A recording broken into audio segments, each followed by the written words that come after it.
The Happiness Project: Finding Joy Without Changing Your Life. Ever feel like happiness is a destination you'll reach someday, when you get that promotion, take that dream vacation, or finally buy that house? What if true happiness isn't about radically changing your life, but about profoundly changing how you live your current one?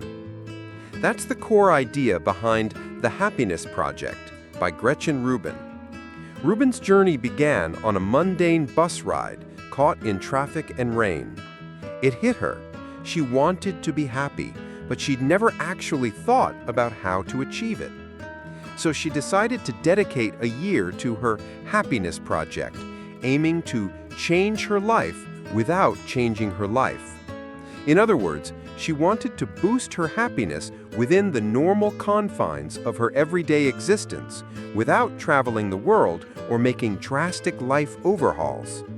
She divided her year into 12 monthly themes, focusing on different aspects of her life: relationships, work, play, attitude, spirituality, and leisure.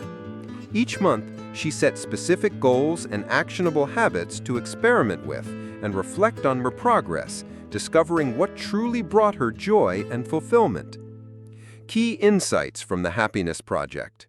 1. The power of self-knowledge. Rubin emphasizes that knowing yourself is the fundamental cornerstone of pursuing happiness. It's the tool that allows you to identify what genuinely brings you joy, rather than what society tells you should make you happy. Practical application. Rubin experimented with various activities and hobbies to see how they impacted her mood and well-being. She also identified her personal commandments, guiding principles that helped her make choices aligned with her authentic self. For example, one of her commandments was, "Be Gretchen," encouraging her to embrace her unique personality rather than trying to be someone she wasn't. The indispensable role of relationships. Both ancient philosophers and contemporary scientists agree, strong relationships are essential for a happy life. Rubin explores various strategies to strengthen these bonds, from active listening to expressing gratitude and engaging in meaningful conversations. Tangible examples: warm greetings and farewells.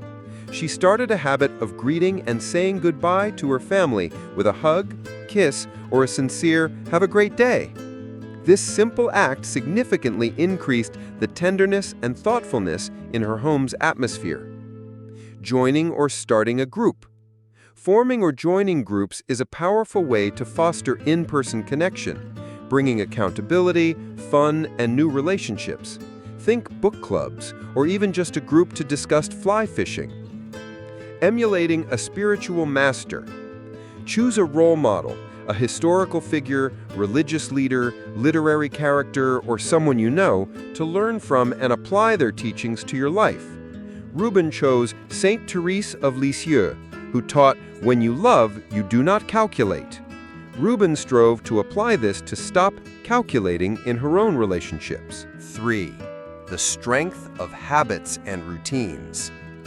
Building good, consistent routines can lead to a more ordered mind and a happier life.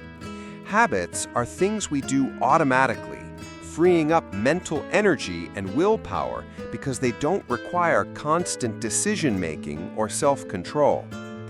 Actionable habits. Get enough sleep. Most adults need 7 to 8 hours, a non-negotiable foundation for happiness. Simple tips like turning off lights before bed, making your bedroom completely dark, or preparing for bed earlier can make a huge difference. Exercise. Regular physical activity, even just a 15-minute walk, boosts energy and mood, making it easier to engage in other happiness-promoting activities. Rubin's father once offered her a deal: run 20 minutes, 4 times a week.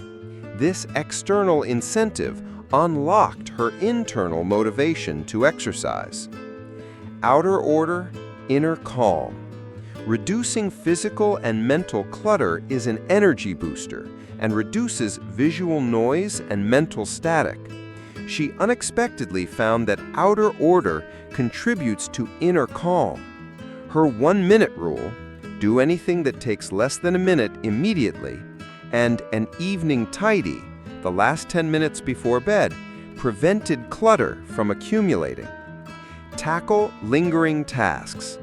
Unfinished tasks drain energy and evoke guilt. Tackling long-delayed chores, even small ones, can dramatically improve mood and mental energy. 4. Finding joy in the everyday and prioritizing process over end goals. Happiness is often found in the present moment, savoring small pleasures, practicing gratitude, and living mindfully. Rubin addresses the arrival fallacy, the belief that happiness will be found once a specific goal is achieved. She emphasizes finding joy in the process rather than just the final outcome. Inspiring practices. Act with energy. Act the way you want to feel. Consciously changing your actions can profoundly impact your emotional state. For example, singing in the morning, even if badly, sends a signal of cheerfulness and elevates your mood. Novelty and challenge.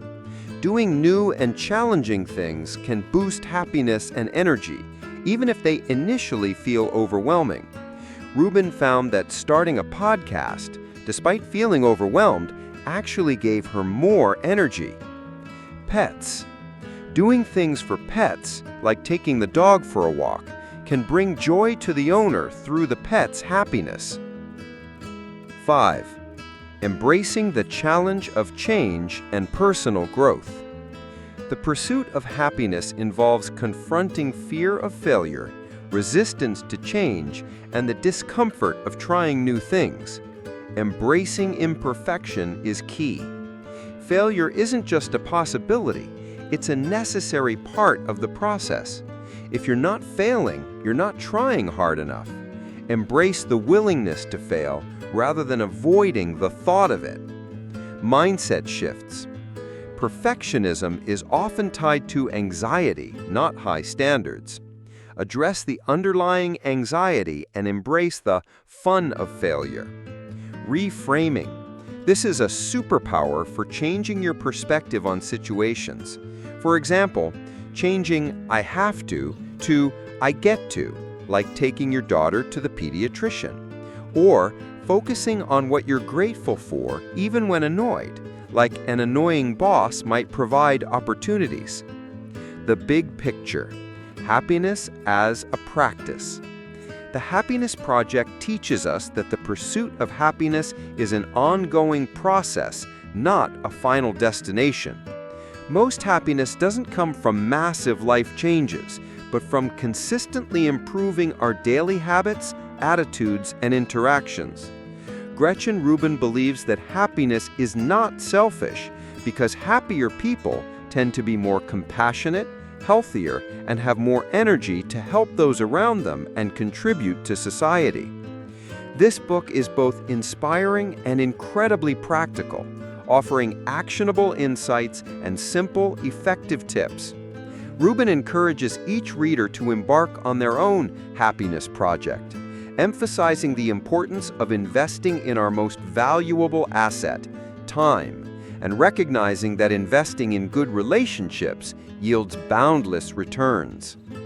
Ultimately, the Happiness Project reveals that with intention and effort, it's profoundly possible to create a significantly happier and more fulfilling life right where you are.